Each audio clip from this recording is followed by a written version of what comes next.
এমনভাবে লজ্জা পাইতে হবে আমি চিন্তাও করতে পারি নাই। বিকজ অফ এখানে সবাই হচ্ছে এই গেমটা খেলতেছে যে এক একজন আইসা আইসা এই বলে ঘুষি দিবে যে কার কত শক্তি, ওইখানে হচ্ছে আপনার কাউন্ট উঠে যে তার কার ঘুষিতে কত বেশি পাওয়ার ছিল। সো এখানে যাকে দিছে, জাকির আসছে অলমোস্ট হচ্ছে 900, almost 900 because of 800 and something. আর এই ফাঁকে না ওরা যে এরকম করতেছে আমার হাইটেও কিন্তু আসে না, বিকজ অফ আমি অনেক বেশি শর্ট, আমার না হাইটে আসতেছিল না। তা আবিদাকে দেখা আমারও মন চাইতেছিল যে আমি একটা ঘুষি মেরা দেখি যে আসলে আমার কতটুকু শক্তি আছে। সো আবিদা মারছে, আবিদারও অলমোস্ট হচ্ছে 500, অলমোস্ট 500 হয়ে গেছে, যেখানে জাকির অলমোস্ট 900, আবিদার অলমোস্ট 500। অ্যান্ড আমি চিন্তা করলাম ও মাই গড, আমি বলতেছিলাম তুই জানোস আমি এত এত শক্তি আমার বাসায় থাকতে, বাংলাদেশে থাকতে আমি খাট আমার বাবার সাথে একাই নড়ায় ফেলতাম এইখান থেকে এখানে। তা আমি এখন দেখাইতেছি যে আমার কত শক্তি, আমি প্রমাণ করতে চাইতেছি, তোদের দেখামো দাঁড়া।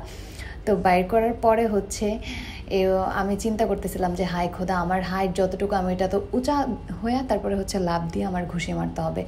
তা আমি যে ঘুষি মারছি বুঝলাম না এটা লাগছে না লাগে না, ওইটা যে বলটা উপরে উঠছে এটাই আমার ভাগ্যের ব্যাপার। অনলি 60, যেখানে কিনা 400 500 আর আমার আসছে অনলি 60। সবাই আমারে এত বেশি লজ্জা দিতেছিল যে এই বলটা যে উপরে উঠছে এইটাই অনেক কিছু। তা আমি হাসতেছিলাম, আল্লাহ কী করলাম। তা আমি বলতেছি না, আমি আবার হচ্ছে টাকা ঢুকা, কারণ এখানে হচ্ছে 5 বার করে চান্স থাকে অ্যান্ড হচ্ছে আপনার 5টা করে ঘুষি দিতে পারবেন অ্যান্ড $5 লাগবে। তো আমি আবার হচ্ছে টাকা ঢুকাইছি অ্যান্ড ওকে দিয়ে ট্রাই করছি। ও অনেক হাইট, ওর হচ্ছে আবিদার ফ্রেন্ড, ও অলমোস্ট 300 করছে। আর আমি কি করলাম আমি নিজেও জানি না।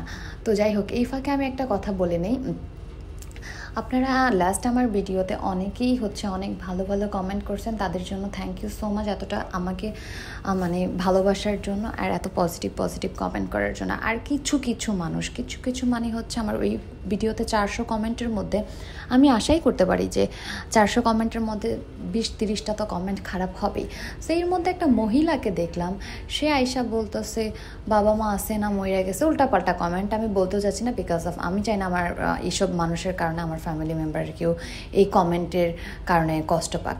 তো ওনাকে আমি জবাব দেওয়ার আগেই অনেক আপুরা এসে অনেক সুন্দর কমেন্টের জবাব ওনাকে সুন্দর মতো দিয়ে দিছে। আমি জাস্ট তার নামটা হাইড করে হচ্ছে আমি এখানে কমেন্টটা দিয়ে দিচ্ছি। সো নেক্সট টাইম কারো বাবা মার সম্পর্কে কমেন্ট করার আগে চিন্তা করবেন যে আপনার বাসায়ও বাবা মা আছে, ওকে। আর এইখানে আমি কোনো ভিডিও বানাচ্ছি না যে আপনি আয়শা আমাকে এরকম কোনো কমেন্ট করবেন। অ্যান্ড আপনি যদি আয়শা একেবারে মুসল্লি হইতেন, একেবারে পর্দা করে আপনি ফেসবুকে কোনো পিকচার দিতেন না, তখন আয়শা আপনি আমাকে বলতে পারতেন, তাও হচ্ছে আপনার কোনো অধিকার নাই আমাকে বলার। আর আপনি কি করছেন, নিজেই হচ্ছে প্রোফাইলে পিকচার দিয়ে রাখছেন, না ঘুমটা না কোনো কিছু না, জামাইয়ের সাথে এটা সেটা পিকচার দিয়ে রাখছেন, আর এখানে এসে আরেক মেয়ের কমেন্ট করেন, লজ্জা করা দরকার। যাই হোক, আমি এইসব মানুষ নিয়ে টাইম ওয়েস্ট করতে চাই না। আল্লাহ হাফেজ এভরিওয়ান, সবাই আমার জন্য দোয়া করবেন, আমার ফ্যামিলি মেম্বারের জন্য দোয়া করবেন। And thank you so much আগের ভিডিওটাতে আমাকে এত ভালোবাসা দেওয়ার জন্য।